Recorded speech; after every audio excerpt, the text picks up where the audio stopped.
Alright, here's another part to 2.3. It's the middle part again. And in this middle part, they ask whether a function's even or odd. And I mentioned in the first video, even means it's symmetric with respect to the y-axis.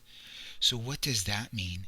It means if you replace x with negative x, the function's the same. No function is going to be symmetric with respect to the x-axis because that's not a function. It would have two different y's for the same x. And so odd function is symmetric with respect to the origin. And so what does that mean? It means if you replace x with negative x, the function is negative of what it was. So let me show you an example. The most famous even function is f of x is equal to x squared.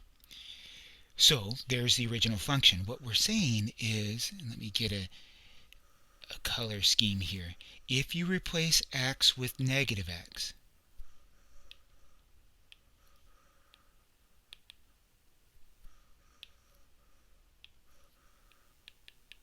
remember, every time you replace, you use parentheses. Do you get the same thing? And the answer is yes. These two match perfectly.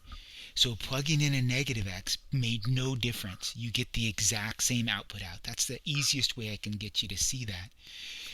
How about symmetry with respect to the, how about an odd function? Well, the most classic odd function is x cubed. So what am I saying? Saying if we plug in negative x, what comes out when we simplify? Well, look what comes out when we simplify. We get negative x cubed, which is absolutely equal to the negative of what we started with, this original f of x right here. So that's what I mean, that the function is negative of what it was, right? That it's a complete switch out. So we got to be careful in all of this and make sure that we identify the right thing. So let's take a look at something like this. So the questions in the middle will be this. I'll have this be number 1. Is f of x equaling negative 5x cubed minus 4x even, odd, or neither, right? Because it doesn't have to be either one, right? Even and odd is not, you don't fall into one of the two categories. There's a third one where a ton of things fall in, and that's neither. So, what do? Well, we replace we replace x with negative x. That's what you do to test for this, no matter which one. And if it turns out to be the exact same thing, then it is even. If it turns out to be the complete opposite in terms of sign, then it's odd. And if it's something else, well, then it's neither even nor odd. Negative 5 cubed minus 4. And what I'm going to put in these parentheses is the negative x for emphasis. So we're plugging in negative x. And the question is it staying the same? Because if it is, it's even. Is it complete opposite? Then it's odd. So let's take a look at what we get here. We get negative 5 times negative x cubed. That looks the same thing. So, apologize. I didn't want it to be the exact same thing. I'm going to bring this cubed in. Right? Minus, well, a negative 4 times a negative x is plus 4x. A negative 5 times a negative 1 is positive 5x cubed plus 4x. Well, what's that? That's the complete opposite of what we started with. That's the negative of f of x. Take a look at what f of x is. F of x is negative 5x cubed minus 4x. If you were to run a negative through the negative 5x cubed minus 4x, what would you have? Well, you'd have what we started with. or what we ended up with, you'd have this guy right here. Notice that this is the output for that. Therefore, this is what? Well, we got the opposite sign out. It's odd. And we'd select the odd one. So we're replacing x with negative x. So how about this? We switch to black. Number 2 is f of x equaling negative 5x squared minus 4x, even, odd, or neither. Let's see what happens here. So you can see that I changed the power on the x to be squared in that first one. Okay, so what is f of negative x? Well, that's negative 5 times negative x squared, written like that, minus 4 times negative x. So let's look at this first one, negative x squared. That's a negative 5 times positive x squared, because the negative would square out.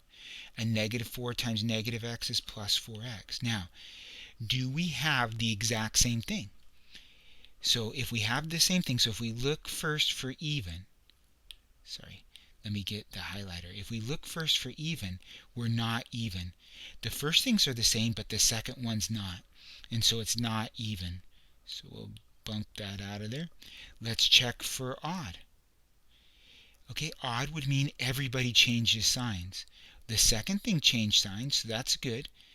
But the first thing did not. That's bad. So not everybody changed signs. And so it's really this negative that's staying on the 5 that's the problem. What's happening with the 4x is perfect.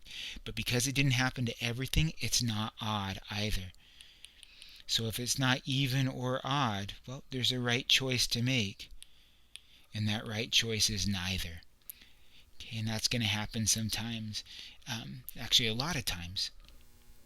There's a lot of graphs that you can picture that are not symmetric about the origin or symmetric about the y-axis. So what about something like this? H of x is equal to negative 5x cubed all over 5x squared plus 3. Well, let's look at h of, and I'll do it in blue again. Sorry I didn't do it for the last one. H of negative x.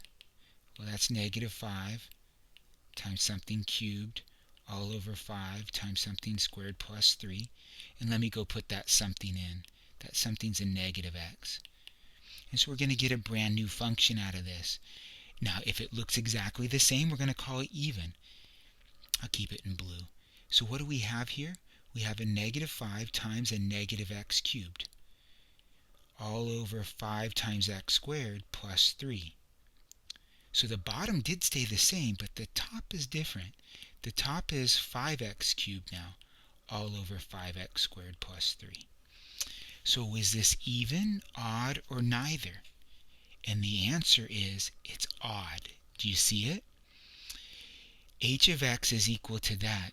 This right here is equal to the negative of h of x. And that's what's making it odd. Now, why am I saying that? That's the negative of negative 5x cubed all over 5x squared plus 3. I'm claiming that that's the same thing, because where does this negative get applied? Only to one of the two. So if I apply it to this one, it makes it positive, which is exactly what we get out. A positive 5x cubed over 5x squared plus 3. So you got to be really careful in how you think about things. So hopefully this video, along with the examples that they do, will suffice. But if not, reach out to me via email or come to the Zoom office hours, and I'll be happy to help.